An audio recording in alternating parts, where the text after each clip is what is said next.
Vikas, and I'm back with some updates on the Jeep Compass.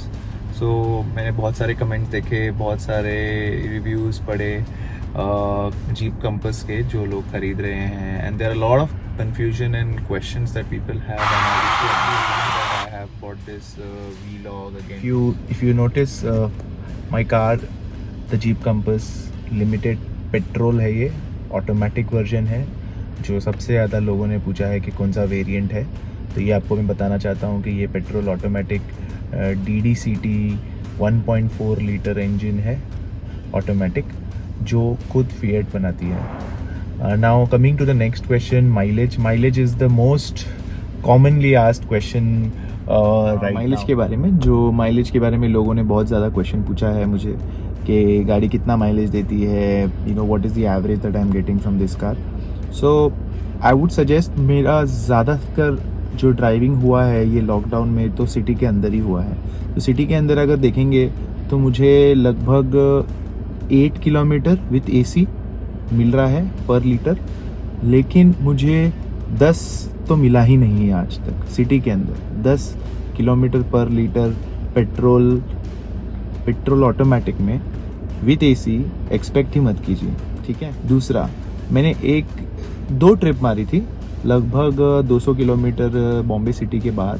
वहाँ पे मुझे अच्छा खासा एवरेज मिला है, पर वहाँ पे अगर आप भी नोटिस करेंगे, बॉम्बे सिटी के बाहर भी ट्रैफिक बहुत होता है, टोल्स है, वहाँ पे ट्रैफिक जैम्स है, बैड रोड्स है.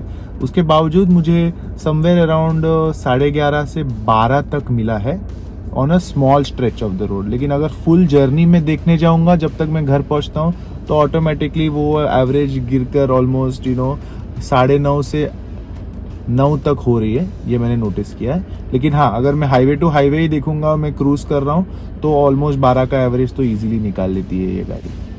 अब चलते हैं दूसरे क्वेश्चन के बारे में, जहाँ लोग बहुत ज़्यादा पूछ रहे हैं कि जब वो गाड़ी खरीद रहे हैं तो उनको जो ये जीप लाइफ ऐप यूज़ करना है तो उसमें दिक्कत आ रही है. तो एक IMEI कोड होता है. IMEI इज़ नथिंग बट जो हमारे सेल फोन्स में जो सिम कार्ड होते हैं, उन वैसे ही तरह का एक डोंगल लगाया हुआ है इस जीप में, जहाँ पे आपको इंटरनेट या GPS लोकेशन ट्रैक होती है, और वो आप आपके फ़ोन में भी ट्रैक कर सकते हो. तो जब भी आप गाड़ी खरीदेंगे तो आपके डीलर से वो EMEI या IMEI जो नंबर होता है वो ज़रूर ले लीजिए. वो एक बारकोड होता है और एक नंबर होता है along with the Chesi number. जो चेसी नंबर होता है उसे हम विन नंबर बोलते हैं. तो वो आपको या तो आपके राइट साइड ड्राइवर सीट के फुटरेस्ट के सीट के नीचे जो एक पोर्शन है वहाँ पे कवर होता है, उसके अंदर मिलेगा, या तो गाड़ी की चेसी में, या तो आपके RC की कॉपी में मिल जाएगा.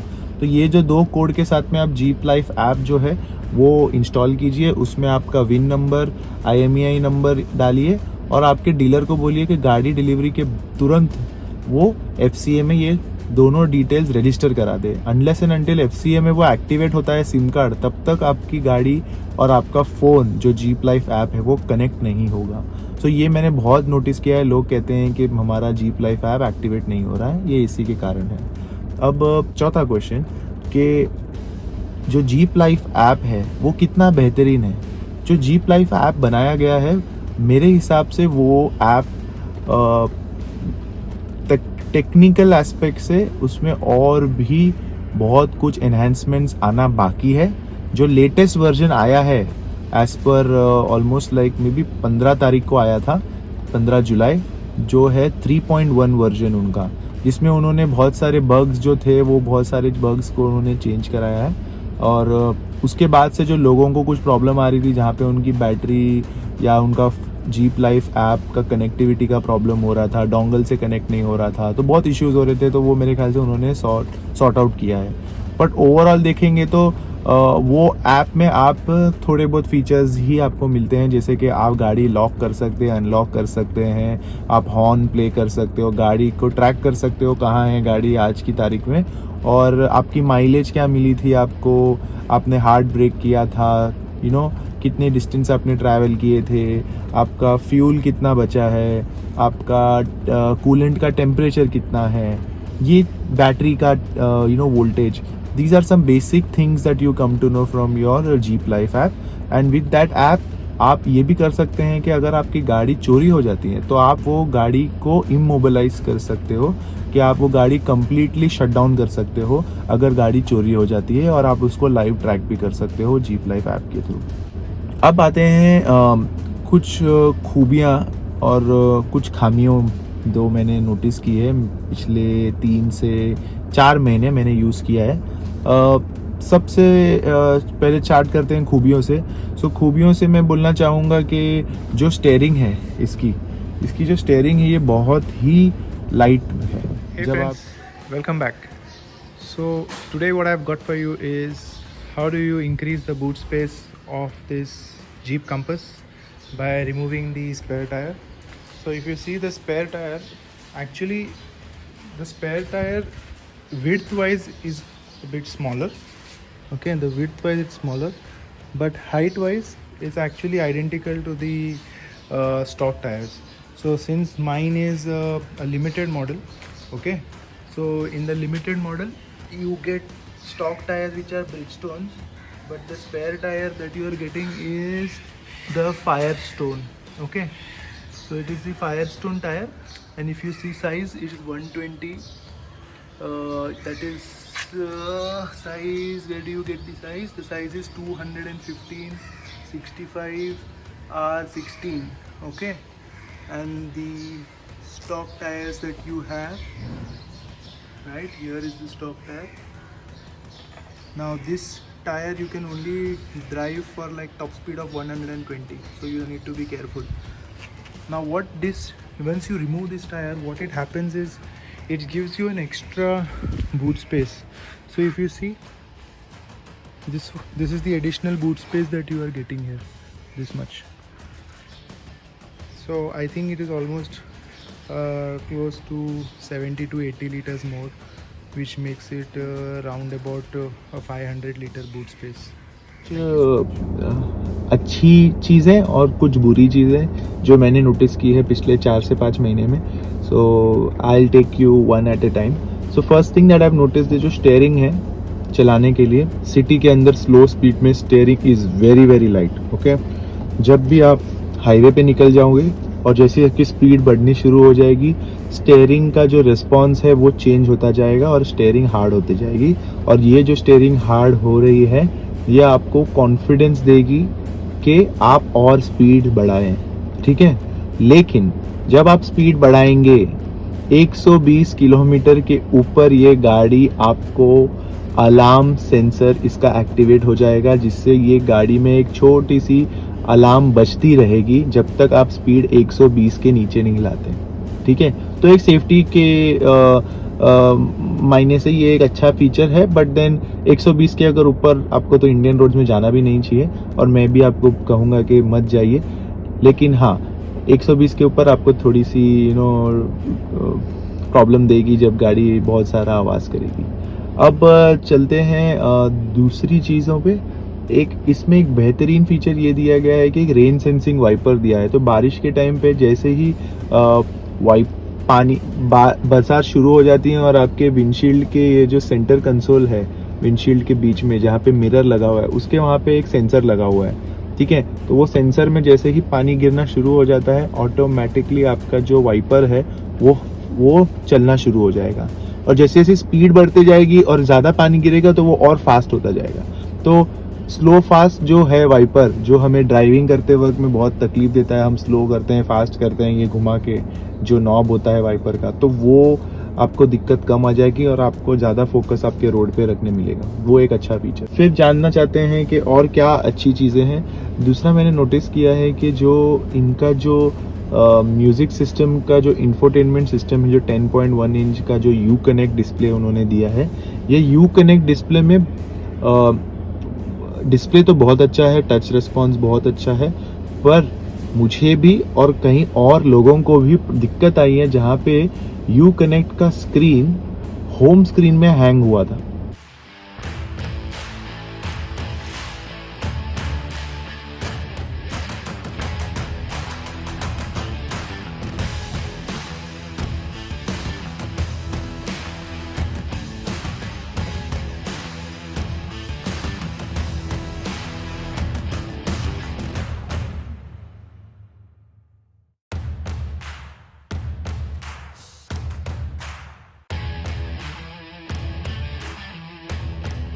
तो होम स्क्रीन एक ऐसा स्क्रीन है जो आप कस्टमाइज कर सकते हो अपने हिसाब से. आपको इट्स कॉल्ड अ विजेट बोलते हैं हमें. तो widgets you can place your widgets as per your wish. But that screen got hanged up and then मुझे सर्विस सेंटर में दिखाना पड़ा. एंड FCA में जो सर्विस मिलती है वो तो बेहतरीन मिलती है. I think they are one of the best service providers for the cars.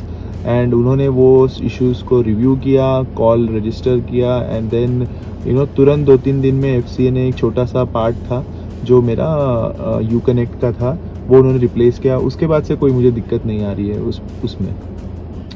Problems पे आते हैं, छोटी मोटी प्रॉब्लम्स ही. जो सीट है अभी आप देख सकते हैं कि मैंने यूज़ किए, मैंने प्लास्टिक्स हटा दिए हैं.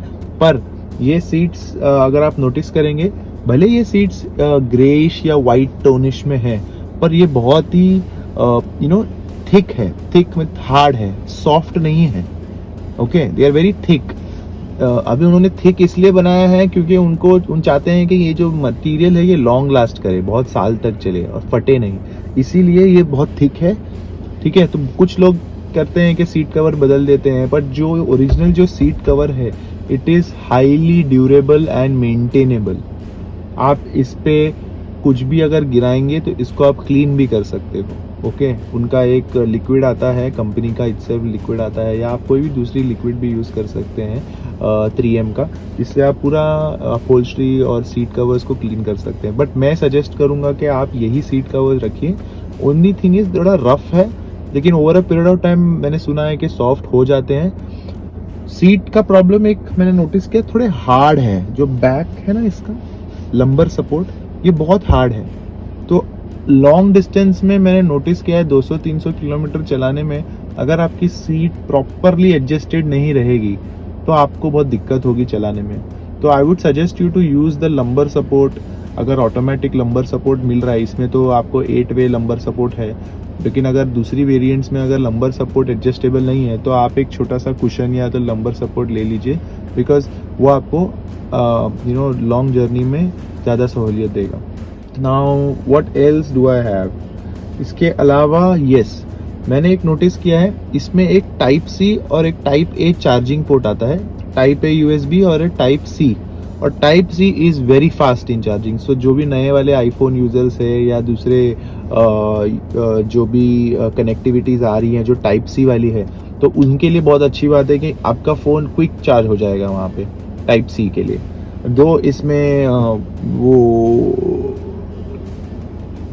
जो फीचर है, कौन सा वाला मैं भूल गया उसे क्या कहते हैं, फास्ट टच पैड वाला जो चार्जिंग होता है, वो फीचर इसमें नहीं है. लेकिन उसका कुछ फ़ायदा भी नहीं है क्योंकि उससे बहुत देर लगती है कि एक फ़ोन को चार्ज होने के लिए. तो वायरलेस चार्जिंग तो है नहीं, वायरलेस चार्जिंग का कुछ काम भी नहीं है, उससे बहुत स्लो होती है चार्ज. लेकिन टाइप C चार्जिंग पोर्ट दिया है जिसकी वजह से फास्ट चार्ज बहुत जल्दी हो जाता है.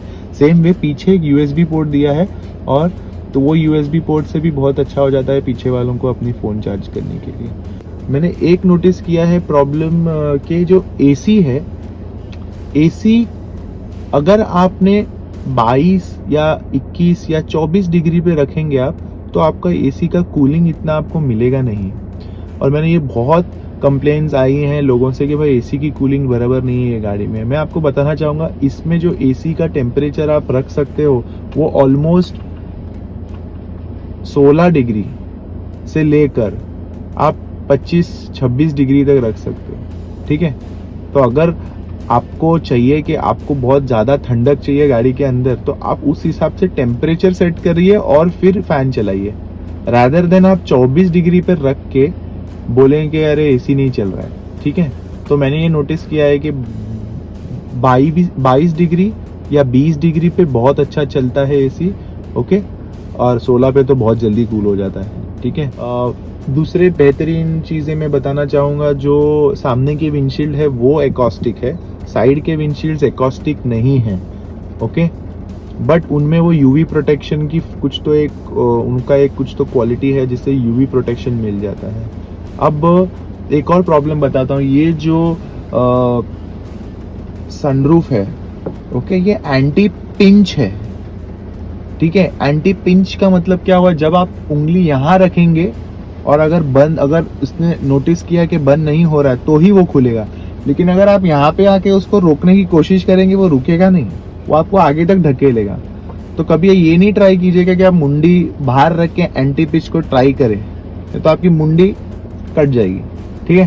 तो आप है ना एंटी पिंच जो फीचर है वो ट्राई करना है ना, तब इधर आके ट्राई मत कीजिए, वो सिर्फ यहीं पे होगा और उंगलियों पे ही होगा, वो मुंडियों पे नहीं होगा या गले पे नहीं होगा। तो बहुत लोगों ने ट्राई किया होगा तो गला कट जाएगा, प्लीज ध्यान रखिएगा। दूसरा है गाड़ी का जो सिस्टम है, म्यूजिक सिस्टम है, वो बहुत अच्छा है, नो डाउट, मुझे कोई प्रॉब्लम नहीं है। Music bass quality is very good. My friends liked it when I went for a trip. The music was loud enough. There is no issues with the music player at all. Okay, now what else do I tell you? Okay, there is an ambient lighting in this car. Okay, the ambient lighting can only be turned on when you have turned out the lights. जब आप lights की जो button है वो आप अगर घुमाएंगे first level पे, और तभी ही वो एम्बियंट लाइटिंग ऑन होगी।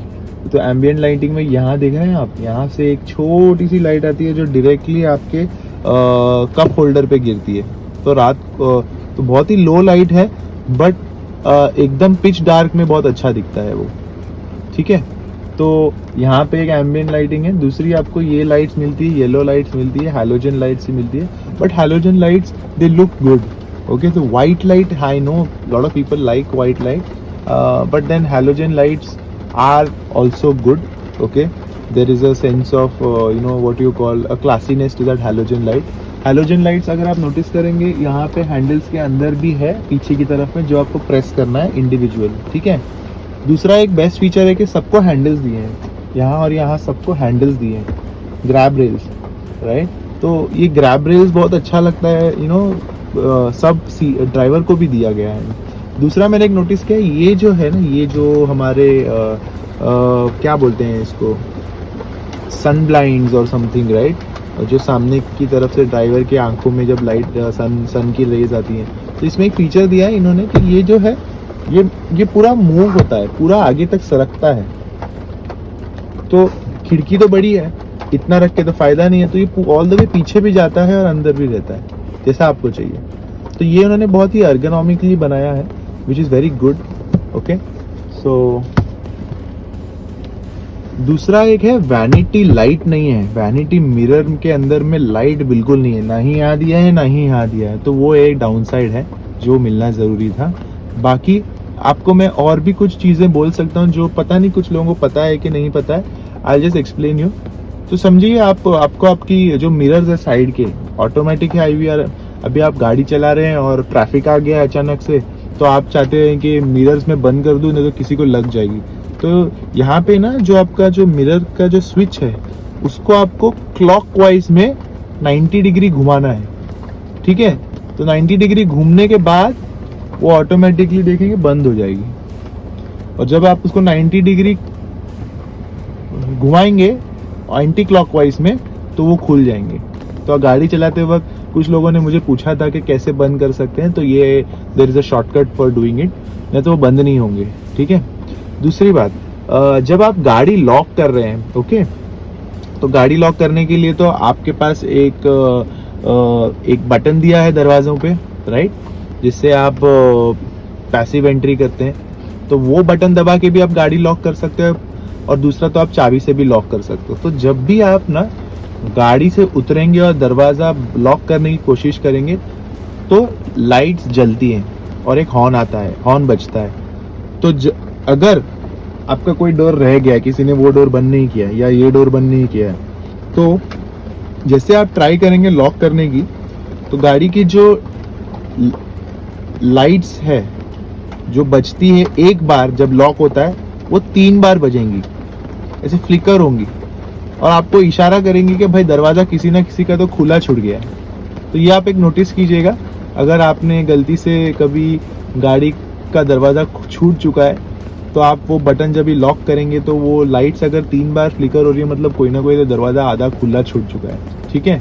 सिमिलरली अगर दरवाज़ा आधा भी हल्का सा भी बंद हुआ है ना, तो भी गाड़ी लॉक हो जाती है, लेकिन दरवाज़ा हल्का सा आपको दिखेगा खुला हुआ है, तो उससे ये नहीं है कि दरवाज़ा बंद नहीं हुआ है, दरवाज़ा लॉक हो जाता है, खींचेंगे तो खुलेगा नहीं।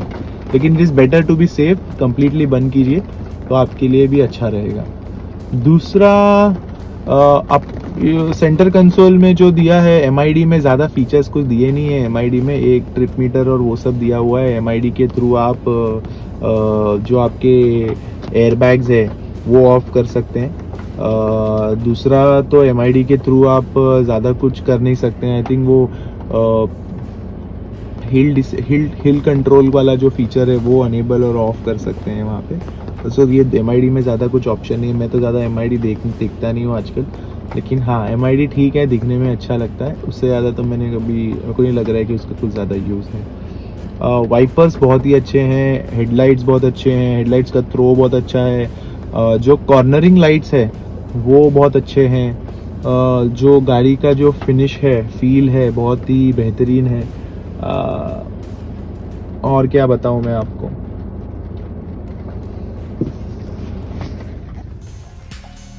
इस मोस्ट स्टेबल कार की लिस्ट में दूसरे नंबर पर आती है Jeep compass. Now this is the one for which I am really shock. किसी भी गाड़ी की अच्छी सेल्स के पीछे कोई वजह होती है, और कंपास की वजह इसके बढ़िया ड्राइविंग डायनामिक्स है, वो भी एसयूवी होने के बावजूद। It was able to achieve 79 km/h without even touching single cone while tackling with sharp turns. These types of results are really commendable for such segment of car. Kilometre 77 जो ये test conduct करते हैं, उनका मानना है Jeep Compass is one of the best performers in the moose test. इसको 81 km/h की speed पर भी टेस्ट किया गया। उस टेस्ट में भी रिजल्ट काफी सिमिलर थे, हालांकि एक कोन से कार टकरा जाती है। अब मैं आपको दिखाना चाहूंगा अपने साइज और सेगमेंट के बावजूद इस कार ने कितना अच्छा परफॉर्म किया है। इसमें आप देख सकते हैं एक विंडो में ऑडी TT और दूसरे में जीप कंपास। ऑडी TT एक स्पोर्ट्स कार है, ध्यान रखिए। TT और कंपास दोनों ही ऑलमोस्ट सेम स्पीड पर हैं, और एसयूवी होने के बावजूद कंपास ने TT से मूस टेस्ट में काफी बेहतरीन परफॉर्म किया है। आई रियली हैव टू से कुडोस टू कंपास।